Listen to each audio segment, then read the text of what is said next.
What's going on, Imperials? It's Emperor Cubone here. We now know that our time in the Galar region is not yet at an end, with the upcoming Isle of Armor and Crown Tundra sections to be released later this year. With themes of growth and exploration, it will be interesting to see what surprises lay in store. After all, these additions are effectively replacing a third game, like we've become accustomed to, so they've really got to pull out all the stops if they want to win over skeptics, such as myself. But one way to ensure they're putting their best foot forward is to include cameos of past characters in this DLC pack. Everybody loves when their favorite people from years gone return to surprise us in a brand new game, or even if it's someone you're not crazy about. Even Grimsley caused a slight flutter of emotion when he turned up in Alola, well, before you realized that it was just Grimsley.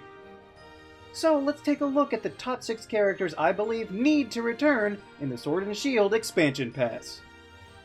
Number 6. Looker. Looker has been somewhere in each of the Pokémon generations since Platinum, so it would be a severe oversight if he did not appear at all in the Galar region. His exploits with the International Police would lend themselves to any number of excuses for him to show up. He could be there to clean up the Macrocosmos situation, or they could just invent something else on the Isle of Armor for him to solve. And while I do want to see Looker again, the real reason I want him for this section of the DLC is so that we can once again see Emma. This young girl was only seen during the Looker missions in X and Y, and we haven't seen her since. She could be older now, or not much time could have passed. Either way, it would be great to catch up with a character that made such a big impact in such little time. The last time we saw her, she was being controlled by a robot suit against her will. So I would love to know what happened with her after we freed her. Does she still don the suit and use it as some sort of crime-fighting weapon? Is she a superhero? Or at the very least, we could see if her Esper friend has evolved into a Meowstic yet. Seeing Looker is pretty much required at some point, but I would really love to see his young protege return into the fold, and let us know exactly what has been happening with her since we last saw her years ago. And it's probably too much to ask, but maybe even have her as a more prominent recurring character in the future. Number 5. Wulfric. The first character I'd like to see in the Crown Tundra part of the expansion is Wulfric, the final gym leader of the Kalos region. Wulfric, of course, is a renowned Ice-type user, so I can imagine the Tundra would be an ideal place for him to train. Or it could even be that he might be looking for new and unfamiliar ice types in a far-off land to bring them back to his home region to get a leg up and surprise potential challengers. Possibly a half-fossil of some kind. Now, I'm sure some people out there are saying, why bother with Wulfric? He's so boring. There's just nothing to him. Well, that's kind of the point. We likely won't be getting to revisit Kalos for at least half a dozen years or more, so taking opportunities like this to help liven up some of their cast would be much appreciated. Wulfric could be instrumental in helping the player survive through this part of the region, or he could have been called there specifically by the local gym leader Melanie to help with an ice-type problem. Perhaps even needing to fight a legendary dragon, which will seem to be all too common in the Crown Tundra. At the very least, hopefully we can finally see him put on the giant fluffy coat instead of using it as an oversized scarf. Number 4. Professor Ivy. This one is probably the least likely to happen out of all of them, because Professor Ivy has never actually been in a Pokemon game before. This Pokemon Professor was first seen in the beginning of the Orange Island section of the anime, being the first one we saw in possession of the GS Ball, which eventually did turn out to be a big nothing, but hey, that's not her fault. Professor Ivy was studying the altered forms of Pokemon on her island. Now, these were not regional variants as we've come accustomed to in the games. These Pokemon mostly displayed differing colors and sizes, but maintained the same typings. However, I believe the greater challenge of variants from the Galar region, and even alternate evolutions, would entice Professor Ivy to journey to the Isle of Armor, as we've already been told that there will be new forms added in these DLC packs, so her studying them would make perfect sense. Plus, Ivy was studying these Pokemon on her own special island, so the Isle of Armor would make her feel right at home. Again, I realize her appearance is unlikely, however they have made references in the games to TV-exclusive characters and events before. So I think it's about time that we give that same respect to Ivy, since she was one of the first professors we ever met, but still hasn't gotten as much promotion as her successors. And we could even get to see Brock again. Assuming he's up to it, that is. Number 3. Zinnia. Zinnia is a special character that was introduced in the Delta episode of Omega Ruby and Alpha Sapphire.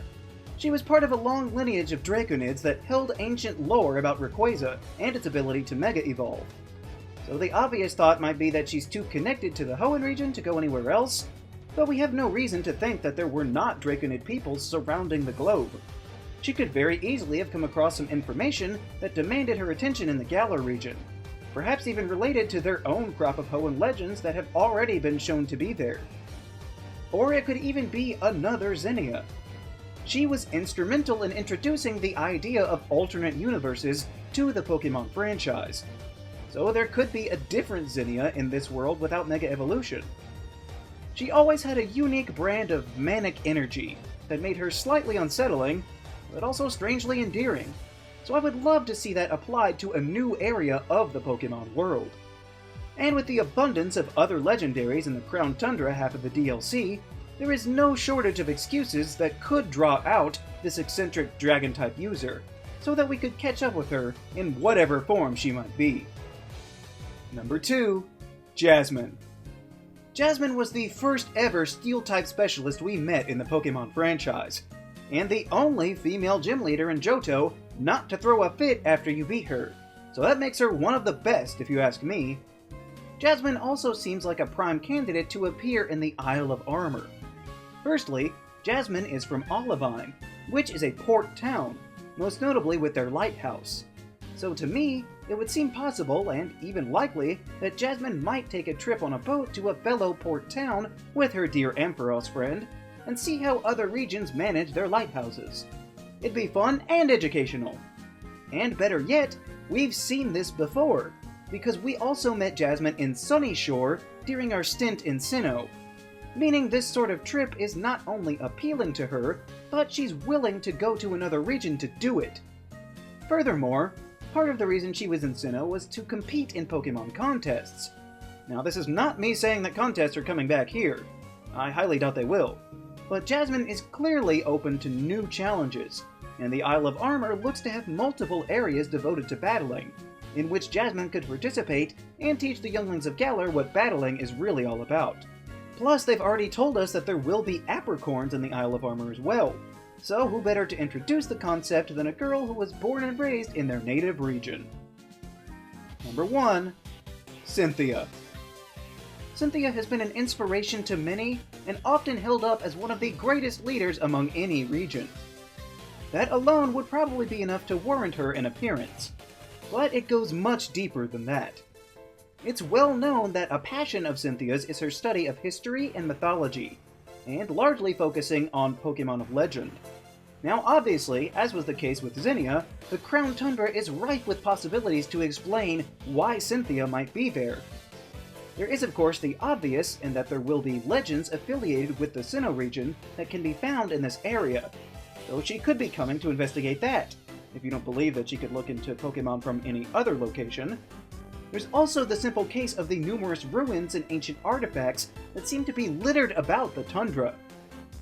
There is precedent for both of these already with the Sinjo ruins in Heart Gold and Soul Silver, where Cynthia strayed very far away to seek out these exact sorts of mysteries.